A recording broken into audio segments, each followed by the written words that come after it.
Good morning, and thank you for joining us for today's Daily Market Outlook. Joining me today is Emily from our trading room to tell us more about the recent developments. Emily?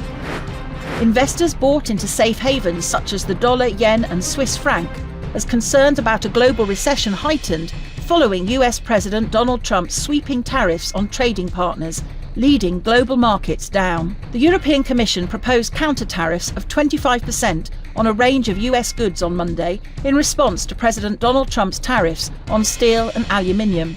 The tariffs on some goods will come into effect on May the 16th and others later in the year. US stock indexes resumed their slide as investors retreated for the third day after President Donald Trump dug in on tariffs and warned he could further increase the levies on China. All three major US indexes were at more than one-year lows. The dollar-yen pair skyrocketed in the last session. The ultimate oscillator is giving a positive signal. The Bitcoin-dollar pair saw moderate gains in the last session.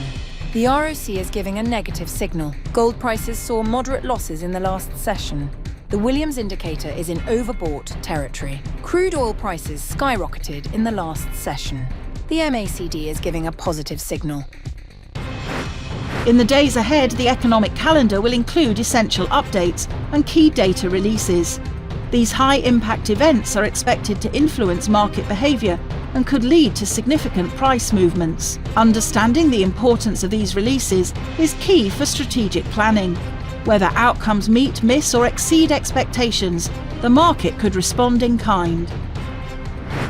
We hope that you've enjoyed today's Market Outlook. On behalf of all of us here, we wish you a productive trading day. Be sure to log in tomorrow morning for the latest news and events from the financial markets. Your trusted choice in online trading.